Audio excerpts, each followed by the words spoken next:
Hello everyone and welcome to Calm 350. I apologize for the lack of a video from last week, but as I explained to you, I was experimenting with the idea of recording my lecture in the classroom while I was doing it for the in-class version, and that didn't work out very well. The sound quality was really problematic, especially as I moved around the room. So I'm going to have to re-record my lectures every week, and that's why I told you you'd be hearing from me on Mondays. One of the reasons for that is because that helps me plan out my lecture for the in-class. And if I miss anything in your lectures, I can always come back and make sure that you get the information you need. But more often than not, I'm more likely to record more than I am to say in the classroom because we get distracted very easily. So let's get us off and running and catch up actually from last week with the in-class. And then I will produce another video for you that's actually on the subject matter and the content in the book. So in class, what we started off with was the most important part of rhetoric for me, and hopefully the thing that's going to make it easiest for you, which is a single definition of rhetoric. Now, you might note that I gave you an assignment that I want you to write to me about just what your feelings were about rhetoric, or what your knowledge level was, or what you thought it was, or how you thought about it before you took this class. And that will probably change during the course of this class, but for our purposes, it's important to understand that while there might be literally hundreds of definitions for rhetoric, we are going to focus on one. And that one comes from Aristotle, and it has three parts. So I want you to really pay attention and write this down. There are three parts to his definition. The first is that it is an art or a skill of knowing. So it is something that can be learned, but it has to be learned. It can't just be practiced. So I can't just put it into your brain. It's something that you have to learn to use. It's sort of like the difference between knowledge and information, as I was explaining to somebody the other day on Facebook. Why? I don't know. Maybe because I'm a Gen Xer, I engaged. I'm not sure. But the idea is that it's an art or skill of knowing, not just an art or skill. So the second part is an art or skill of knowing in all instances or any specific instance. So being able to take one instance and understand within that instance, but also for all other similar instances. The third part, all the means of persuasion. So it is the art or skill of knowing in any particular instance, all of the means of persuasion.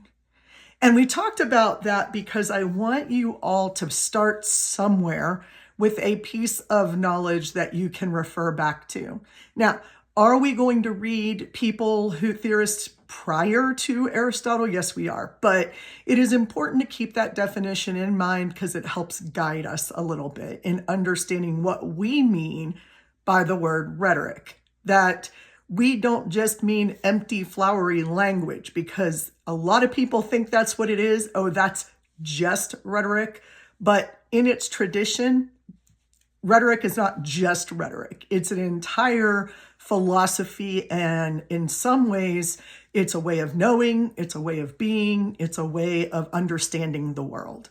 So we're going to talk about that too, which is to say, how do communication scholars come about studying rhetoric?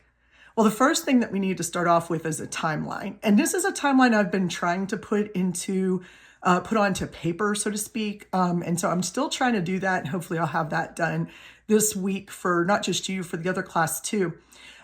We're going to walk through an entire timeline starting about 500 BCE all the way up to our current time.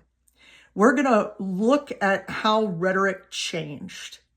And essentially what you're going to see is that there are some main trends that flow through all of this. And that's what I want you to focus on when you're thinking about an exam or something, is the main central ideas. I'm not looking for specific details of when somebody lived and died. I'm looking for your understanding of how rhetoric changed on the macro level. So let's start off with what we call the ancient Greeks. This is probably fairly obvious to you, but the ancient Greeks includes Gorgias, who we're reading, Isocrates, Plato, Aristotle, and the group or the school known as the Sophists. So those are the 5 main theories or theorists that we're going to be looking at when we talk about ancient Greece. And what was going on there was this sort of a tension between rhetoric and the truth. What is rhetoric's relationship to the truth? Does it have a relationship to the truth? Is it the truth, or does it hide the truth, or what's its relationship? So rhetoric versus the truth. We will then, after about, about 200 CE, we will get into ancient Rome. And ancient Rome, we're talking about 2 main theorists in ancient Rome. I'm not going to have you read all of the in-between ones, but you're definitely going to start off with Cicero. And Cicero was writing during the Roman Republic, so the democratic version of Rome. And he was about 100 BCE. And some people say when he died, so did the Republic. And what came after the Republic? Well, eventually an empire. So Quintilian lived during the Roman Empire. And what these two are going to demonstrate to us, the main idea of ancient Rome is going to be rhetoric and its relationship to power. And we'll talk more about that when we get there. But rhetoric, relationship to power. So rhetoric versus power. We will then move into an incredibly long period of history, known commonly as the Middle Ages. Some people refer to it as the Dark Ages, and it can last anywhere, depending on which historian you look at, from 400 years to 1600 years. So it's a long period of time. I usually mark the start of the medieval period at about 400 CE, and I usually take that up to about 15 to 1600 CE. And I know that's a broad swath, but with the way that our development worked, it's very difficult to think of it any other way. It's a lot of years, okay? So what happened during that time period that they called it the Dark Ages? Well, a lot of you probably already know at least some of this, but there was no progress in science. There was no progress in literature or in art. The question mainly should be, why is that the case? And the case is because the Holy Roman Church took over, the Catholic Church, after the Holy Roman Empire, took over everything. And so the main person in charge was the Pope. The Pope appointed the kings and told them what to do. And everything was done under the banner of religion. So if you had religion, if you had the Bible, if you had what God was telling you to do, what more did you need? And apparently we needed nothing else. So we just bought into whatever it was that was going on. This is a time period of the feudal system when people were working the land for literally tens of generations. And they never made any progress or got any bigger or did anything more than that. During this time period, we have very few people who actually maintain rhetoric, but we're lucky because there are a few, and we're discovering more, by the way, which is fantastic. But we are going to focus mainly on St. Augustine. If you call him Augustine, that's fine too. Doesn't matter, either one. And he is going to explain to us what rhetoric's role should be in the church, because there should be one. It's an interesting take on rhetoric at the time because most sophists and rhetoricians were put out of jobs and were basically told that they were heretics, and anything that didn't come from God was bad. So, we had to have a few people at least rescue rhetoric from that arena. And I want to remind you at this point that we are talking about the Western Hemisphere.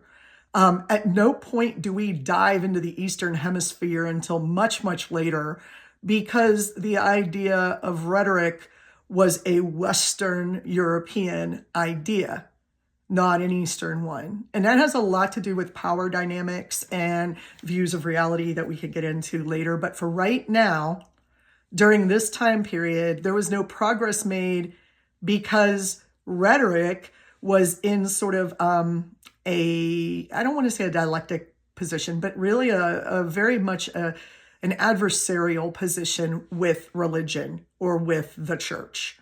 Now, it is unfortunate that I have to talk about it that way, but historically, that's what happened in the Western world. So it's important for us to understand what that did to us, but we will not go through even all of the centuries in between there, because that's just a lot of history that honestly isn't relevant to rhetoric.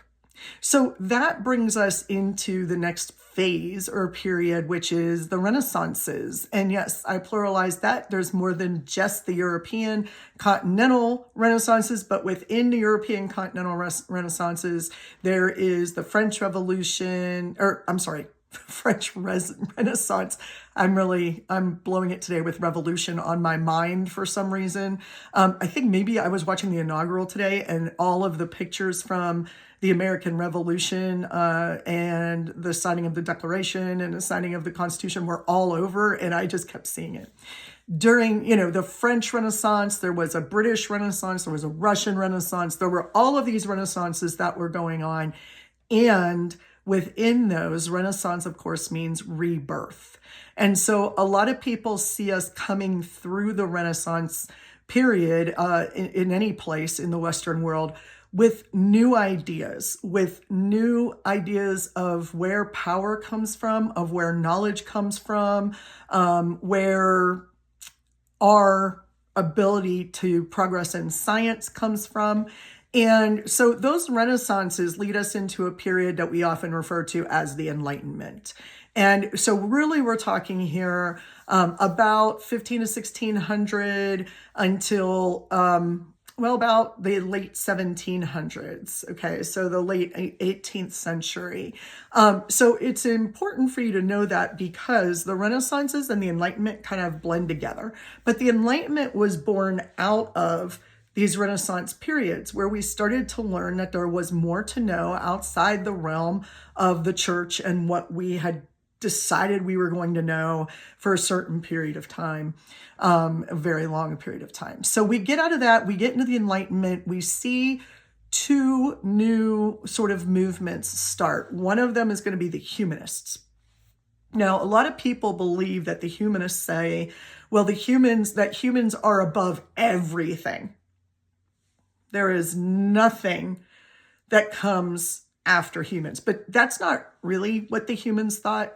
Humanists really think that we need to understand our world through the lens that we are humans that are studying it, that we are limited in certain ways because we are studying it. And whether you're an atheistic humanist that says, God has nothing to do with it, or you are a monotheistic or polytheistic humanist who says, there are gods and goddesses or a God in charge of everything, we have to recognize that humans do develop knowledge, at least at our level we do, and that needs to be acknowledged.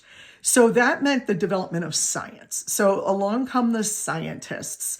And by scientists, what we're talking really about here is the people who believed in empiricism. The empiricists say, and we use this today, by the way, that we come to know the world through our five senses. That there is a truth out there that we can know with our five senses. So we really get the knowledge of our world. And they say through the five senses, but of course we have a lot, we have more senses than that, right? Of course, we have sight, we have touch, we have smell, we have fear, we have hearing, right? Audio. But there's also like a sense of time, a sense of space. We have a lot more than just the five senses that we normally think of. But they were talking about those five. So empiricism comes along. And so there's this now a debate or a tension based on the Renaissances and the Enlightenment, there is a tension between rhetoric, science, and the artistic.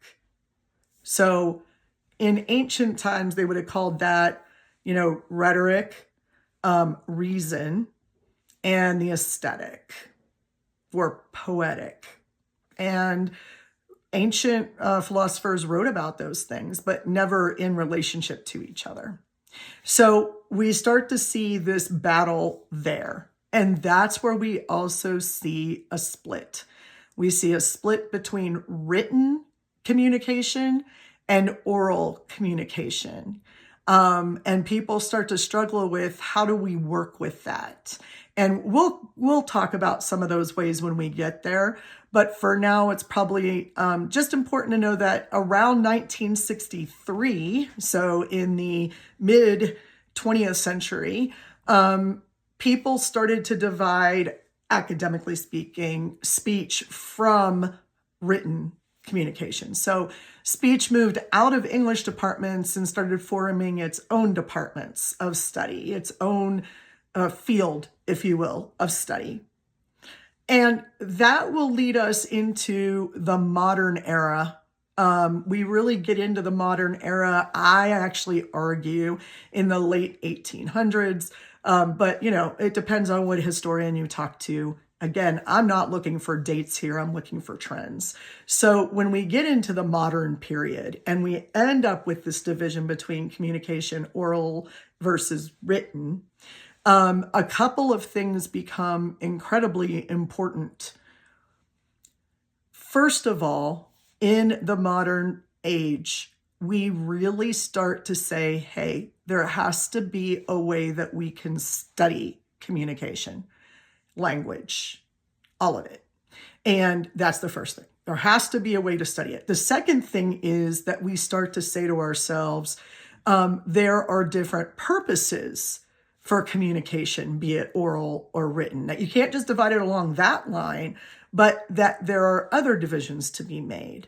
And so we'll see a little bit of a tug of war in the modern period. Who wins out in the modern period is really those who say, here is a structure for us to analyze communication, be it oral or written. Here is a way for us to look at oral versus written communication. Here's a way to evaluate it. Here's a way to understand it and to know it. And that's sort of honestly where I learned. That's the modernist idea that there is a way to study communication, and it's very linear, it's very well developed, it's very clear, was where I was raised in the study of rhetoric. And that was really until I got to about grad school, which, yay me, I was so lucky. I got to grad school and there was this whole new movement of what we call postmodernism. I wish we could find a different word for it because that doesn't really grasp what was going on. But the idea that you didn't need a formula, you didn't need to be deductive in order to understand communication, written or oral.